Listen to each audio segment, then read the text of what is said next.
Video we are going to look at what is hash table, how can it be implemented, what are different operations which can be performed on a hash table, and what are its disadvantages, etc. So let's start our discussion. Imagine that I have certain numbers listed here which I need to be stored in a computer, so in a data structure to be specific. So one option, I can store certain numbers, or I can store them in an array. Suppose that I need to store these numbers in order. Let's say I'm storing the number 8, number 2, 4, 9, 6, and 1. So I'm inserting these numbers into an array. Now suppose that someone is asking you to search for a number. Let's say someone is asking you to search for a number 4. So one usual method will be looking at every position one by one. So we will just check whether the first number is 4, the second number is 4, it is not 4, and we'll check the third number which is 4. So it is 4 actually. So we'll say that the number has been found, or we can just return that number to whichever function which is calling the search function. But the problem is, for example, we are just looking for a number 1, so the number is at the last position. Or in other words, if we are looking for a number, let's say 7 is not at all inserted into this number, so we will be searching every numbers in this specific array to for a number 7. So what happens is this operation, this insertion, sorry, the searching operation is taking a time which is proportional to the number of elements in the array n. So the same will apply to if you want to insert certain numbers at a given position, or if you want to delete a number from the array. Now can we think of a function, or can we think of a data structure which is actually inserting elements, and that insertion or search or deletion do not depend directly on the number of elements? Okay, so we are going to look at such a data structure from now on. So what I'm doing is I'm just removing these things. I will just remove okay. Now what I'm going to say is, if you want to insert any of these numbers, we are not directly going to insert these numbers into this array. What we are going to do is we will be finding the index from using a function, let's say h of k, where k is the number that you need to insert. Let's say for instance I am taking a very simple function where h of k equal to k, which means that if you want to insert a number k, you are not directly going to insert into the first free position. You are going to get the index by using this function, then that function will give you the index, then you go to that position, then you insert the number. So it's suppose that I need to insert the number 8, so I am not going to insert the number 8 in the position 0. Instead I am calculating the value of index using this function, that is I need to find the index of 8, which is 8 in this case. So I'll be inserting the number 8 at this position. Okay, then I need to insert the number 2, so h of 2 is again 2, so I will be inserting 2 here, similarly 4 here, then 9 at the end, then 6 here, then 1 here. Now what is the advantage of this kind of an arrangement? One advantage is, for example, if you want to search for a number, let's say you are searching for a number 8. So what you have to do is you just find the index using the hash function h of k, or h of 8, which is equal to 8. Then you don't need to look at every position, you just need to look at the position 8. So you will be looking at the index 8, you just check whether 8 is present in that location. If it is present, you can conclude that the number is present, otherwise the number is not present. For example, if you are searching for a number, instead of 8 you are searching for a number 7. So if you search for a number 7, the index this function will give you will be 7. So you just look at the position 7, so that space is empty, so the number is not present. Okay, so this is the advantage of the hash arrangement like this. Okay, so this is essentially called the hash table. So hash table is an combination of two things. The first one is we will have a table or an array to store the number. Then we will have a function which determines the position of determine the position where we have to insert every number. That function is called a hash function. And the process of mapping every number to an appropriate position in using a hash function is called hashing. So if hash table consists of two entities to be established, the first one is an array or a table, the second one is a hash function. Okay, now let me go to another example. Suppose that I'm taking all of this.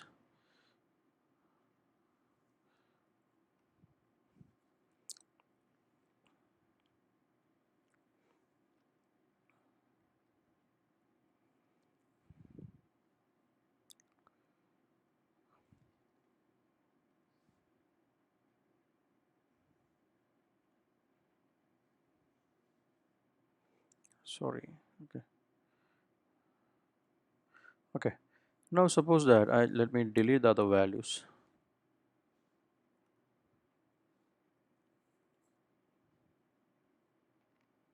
Now imagine that I need to store some other numbers. Let's say I need to store numbers like 4812 and 3924, 1111, 9845 and 2286. Okay, so in this specific case you cannot take the number itself as the index because we have indices only from 0 through 9, but the numbers these numbers are obviously greater than 9. So in that situation we are going to take another hash function. So the hash function in this specific example can be taken as h of k equal to k modulo 10. So what is the advantage of this kind of an hash function? So if you give this 4812, so h of 4812 will be 4812 modulo 10, and that is equal to 2. So this 4812 will be stored into this position. Similarly 3924 will be stored to 4, and this will be stored to 1, this will be stored to 5, and this will be stored to 6. And if someone asks you whether 4812 is present in my hash table, then you will be just you'll be just taking this number to the hash function. The hash function will be giving you the number 2, then you just look at the position 2, so you can say that the number is present, otherwise you can say that the number is not present. So essentially I will just tell one more example in this case. For example, if you are organizing a function in your college and you have a registration desk, so suppose that you are expecting at least let's say 1,000 participants, and you have 10 different desks at the registration desk, then how will you manage to allocate each of the coming participants to these 10 desks? So one thing you can do is you just take their mobile number, then you just take the last digit of the mobile number, then whatever that number matches with any of this number, you just go to that specific registration desk. Okay, so essentially what we are doing is we have a larger set. So let me draw with that with the help of a diagram. You will have a larger set.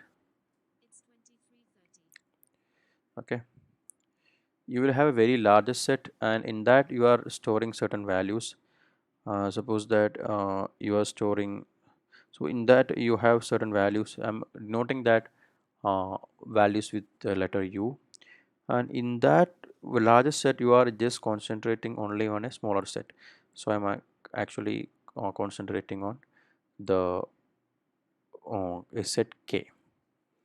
So what is the significance of saying a larger set and a smaller set? For example, if you have a 4-digit number, the minimum number that you can have is 0, 0, 0, 0 or 0, or the larger number can be 9999. But in the previous example we just stored only 5 numbers. So you can have a larger set, but you are taking only a smaller set, and you need to store that smaller set into a computer effectively, so that insertion, deletion, everything will be very efficient. So you'll suppose that I have numbers k1, k2, k3 and k4.